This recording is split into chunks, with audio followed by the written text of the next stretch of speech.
지금 네. 그 전문님께서 이제 사전 투표에 대해 설명해 주셨고 네. 수많은 사람들이 이제 이 캠프나 지금 이제 당선 이후에도 그렇게 집단적으로 마치 노이로제 걸리듯이 네. 의심했다라는 거를 단면을 하나 제가 자료로 보여드릴게요. 네. D-5일이죠. 3월 5일 4일입니다. 남겨두고. 3월 9일 날 대선했잖아요. 네. 조직본부 상황보고. 상황보고잖아요. 조직본부는 전국의 조직들이 어떻게 해서 득표율을 더 올리고 뭐 어느 쪽을 더 강화해서 뭐 투표 동료를 했고 뭐 이런 거잖아요. 네, 원칙적으로. 그렇죠. 네. 여기서 보고서 올라온 거예요. 이게 전략단에서 이제 제가 보고 이제 회의를 한 거잖아요. 1번 사전투표소 안내원들 파란색 장갑 착용 논란 다 부정선거 얘기죠. 2번 사전투표 앞에서 민주당 선거운동 부정선거 얘기죠. 3번 울산 전당형 선거 공모물 대량 누락 부정선거 네. 얘기죠. 계속해서 부정선거 얘기입니다. 인천 민주당 선거운동은 상가 길거리 노조 선거 배부 다 부정선거 얘기예요. 네. 전부 다. 이렇게 그다음에 여기 보시면 사전 투표 관련 대응 방안, 사전 투표와 부정행위 집중 감시 전부 부정선거에 대한 어떻게 보면 집단적 세뇌 내지 노이로제 걸리듯이 네. 그렇게 많이 부정선거에 대해서 굉장히 알레르기 반응들을 아니, 갖고 근데 있었다. 아까 말한 것처럼 단적으로 보여주고 기본적으로 대선 캠프에 논의되는 문건의 대부분은 출처가 명시가 돼 있는데 네. 이 부분은 굳이 출처를 명시하지 않았으면 누군가는 썼을 거 아닙니까? 그렇죠. 근데 지금 보면 이런 부정선거를 주장하시는 분들은 보수라고 부르기도 어렵고 굉장히 극단적으로 극우라고 불러야 마땅할 것 같은데 네. 혹시 캠프에서 예, 대통령한테 그런 의사를 주입시킨 네. 세력이 있었던 게 아닌가 뭐 의심이 가는 특정 거예요. 인을 네. 이렇게 얘기할 수는 없지만 네. 굉장히 많은 특히 이제 젊으면서 극우 이런 사람들도 있었고 아, 네. 많이 포진돼 있었죠 실제로. 그런 부분들이 예, 실제로 예, 그리고 이제 어제 오늘 뉴스에 야 사실은 한 10%를 이겼어야 되는데 그렇게 왜 얘기했어. 0.73밖에 못 이겼냐? 어. 저는 이건 완벽히 가스라이팅 당했다고 생각을 합니다.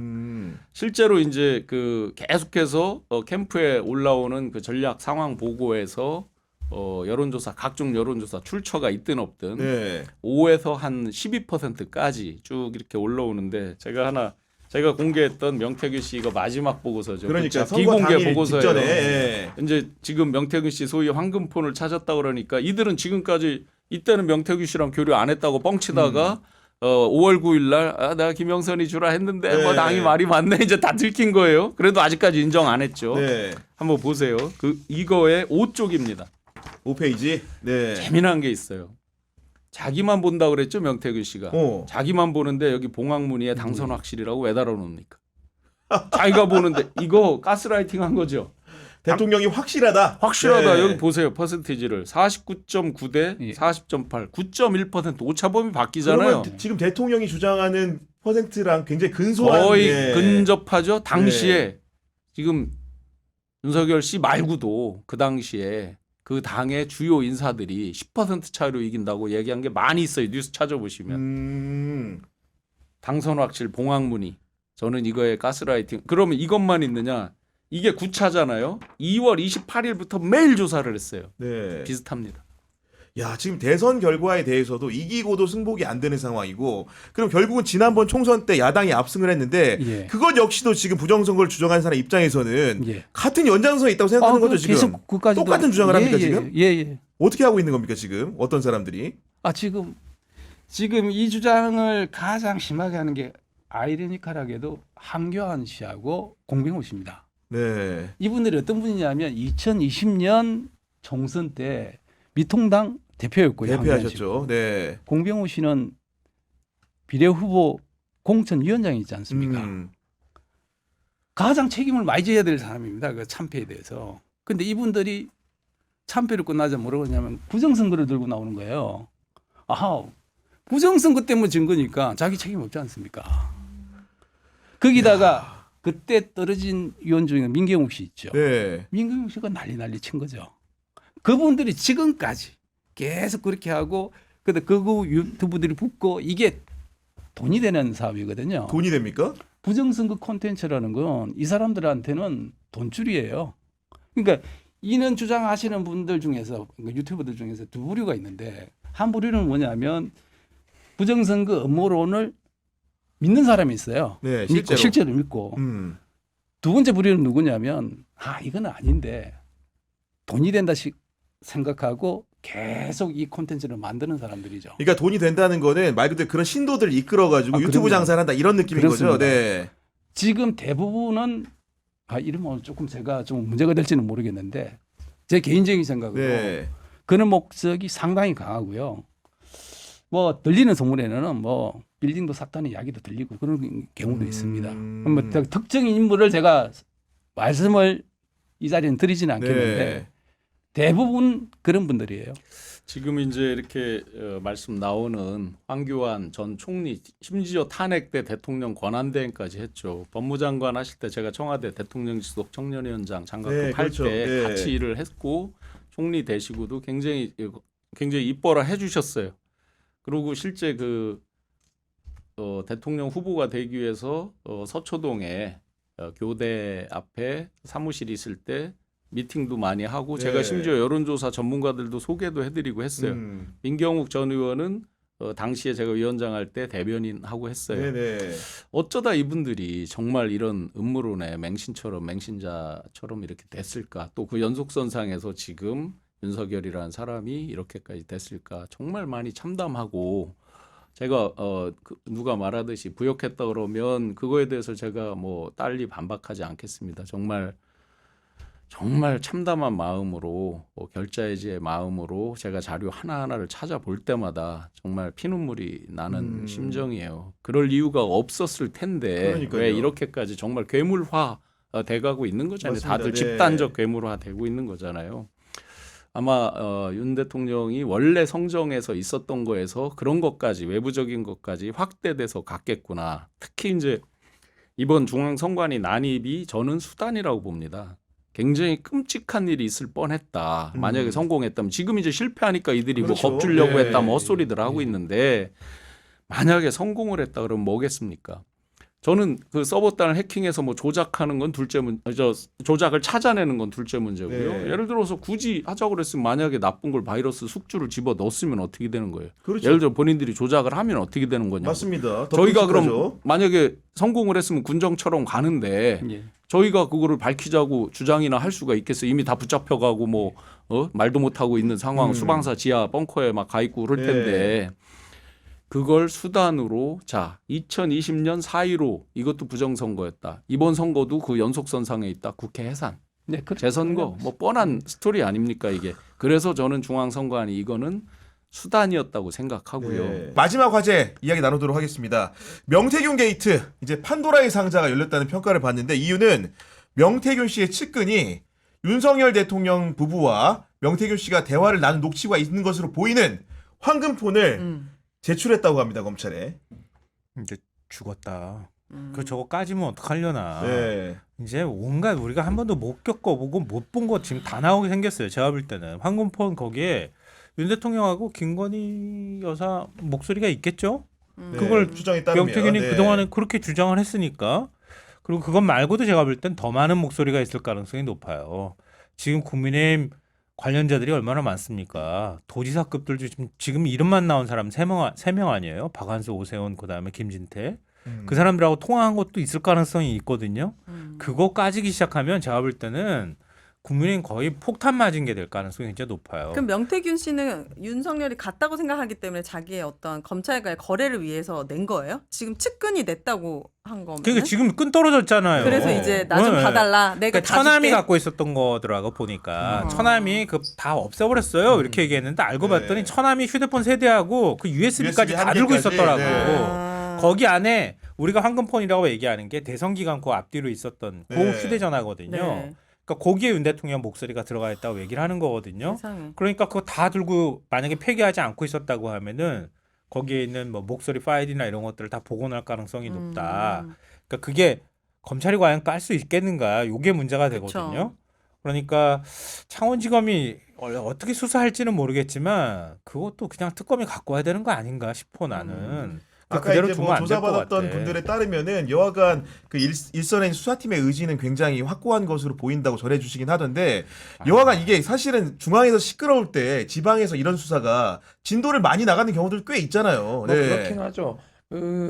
이제 명태균 게이트 같은 경우에 뭐 이제 박근혜 정부랑 이제 비춰보면 네.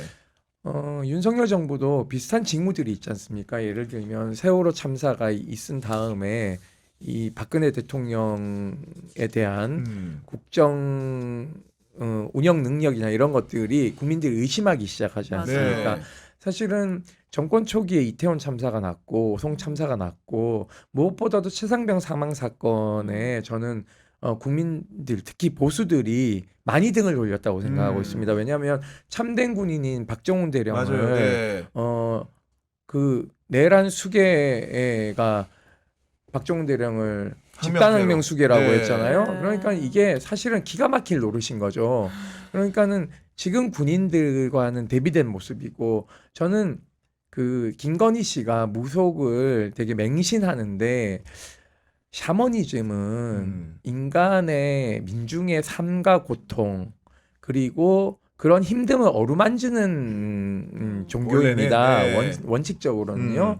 그런데 그걸 역이용해서 화천대유처럼 지역에 되게 좋은 점괘를 사익을 추구하는 집단이 됐잖아요. 김건희도 샤머니즘을 본인의 욕심을 채우기 위해서 무속을 이용하고 있는 거지 않습니까? 근데 하나를 간과하고 있는 것 같아요.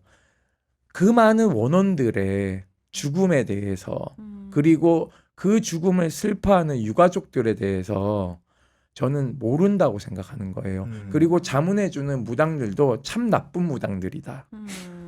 이 죽은 원혼들에게 어떻게 살을 맞으려고 저런 짓을 하냐라는 제 주변 무당들이 많은 얘기를 했어요. 김건희 저거 천벌 받을 거라고 윤석열하고.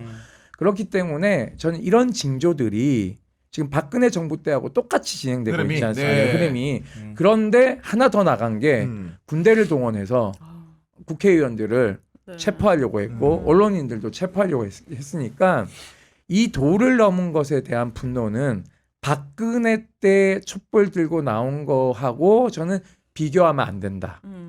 라는 이제 우리 시민사회단체도 이제 겪다 보니까 자꾸 박근혜 탄핵 집회 때하고 비교를 많이 하는데요. 저는 양상이 굉장히 달라졌기 때문에 응원봉을 나온 세대들에 대한 정치적 욕구와 흐름을 네. 잘 읽지 못한다면 저는 국힘 다음은 다른 정치인들도 타겟이 될 수 있다. 그러니까 지금부터 광장이 시민들이 무슨 직접 민주주의를 네. 실천하고자 하는지를 흐름을 잘 읽어야 된다는 말씀을 드리고 싶습니다. 네. 중요한 말씀하셨어요. 뭐 사실 저도 마무리 발언 겸해서 네. 말씀을 드리고 싶은데요. 그러니까 10년 사이에 세월호 참사와 이태원 참사를 겪었잖아요. 그리고 최상병 사건까지 겪은 세대들이잖아요. 그러니까 우리랑은 뇌구조가 다를 거다. 그럴 것 같아요. 그러니까 그런 세대들의 정치성을 어떻게 키워나갈 건지는 정말 고민을 많이 해야 된다 이렇게 생각하고요. 우리나라 보수의 그 한계가 이제 왔다고 생각해요. 그러니까 세월호 참사 터지고 난 다음에 공감 능력이 전혀 없었잖아요. 이번 이태원 참사도 마찬가지였거든요. 그게 단순히 윤석열 머리 하나에서만 나왔을까요? 좀 그렇지는 않은 것 같아요. 그러니까 우리나라 보수 진영의 국민들과 공감하는 공감 능력이 떨어지고 권력을 잡게 되면은 권력을 어떻게 유지할 것인가 기득권 유지에만 몰두하는 이런 보수의 민낯이 결국은 지금 윤석열이라고 하는 괴물을 만들었고 이렇게 탄핵 사태를 겪게 된 거다. 이건 어찌 보면 보수의 근본적인 체질 변화가 없고서는 다시 나중에 언젠간 정권을 또 잡는 일이 있다 하더라도 또 똑같은 일을 반복당할 가능성이 있다. 그럼요. 보수 스스로가 변화와 혁신하지 않으면 이제 국민들 선택을 못 받게 될 거다. 아니 받아서도 안 된다. 그렇게 생각해요. 네. 그러니까 윤석열은 그냥 스스로 큰 괴물이 아니고요. 보수가 키운 괴물인 거예요. 네. 저는 그렇게 생각합니다. 알겠습니다. 네. 아, 오늘도 다양한 정치권 현안 이야기 나누다 보니까 하나만 네, 더 하나 더 말씀해 주시죠. 강조드리고 싶은 건 저희가 다음 주말에 한남동 대통령 관저 앞에서 시민 체포영장 발부와 집행을 위한 다음 주에 서명을 네. 받고 있고 시민 체포단도 모집하고 있으니까 어. 많은 분들이 대통령 관저 앞에 안 가보셨죠? 거기 대법원 거기 안에 대통령 관저만 있는 게 아니라 국방부 장관 관저 네. 그리고 김용현 이 이제 원래는 해병대 사령관 관저가 있는데 그걸 맞아요, 쫓아내고 맞아요. 지가 거기 들어갔어요 경호처장 때. 맞아요. 그리고 여기 육군 참모총장 관저, 한미연합 부사령관 관저, 합참의장 관저가 있고 그 옆에 대법원장 관저가 있고 그 옆에 우원식 국회의장의 관저가 다 있어요. 몰려 있군요. 다 네. 몰려 있습니다. 음. 그래서 한 큐에 가서 그 국방부 장관 지금 없긴 하지만 항의를 할 수 있다. 네. 계엄사령관도 이제 계룡대 공간에 있겠지만 일타 여러 피로 이렇게 시위를 합법적으로 할 수 있으니까 네. 우리가 시민 체포영장을 한번 발부하고 집행을 해봅시다. 공권력이 못하는 거 네. 시민들이 좀 이번에 해봤으면 좋겠습니다. 네, 알겠습니다. 마지막으로 우리 네. 그 아, 우윤의 해야 돼요? 세 줄평 네. 간단히 가야 됩니다 오늘. 네. 네, 어목한 시절 캄캄한 네. 터널이 뭔가 끝이 나고 빛이 보이는 것 같습니다. 내일 반드시 탄핵이 되어서 대한민국 정상화의 시작 그리고 헌법재판소 판결 때까지 많은 국민들이 꼭 관심을 갖고 지켜봤으면 네, 좋겠습니다. 알겠습니다.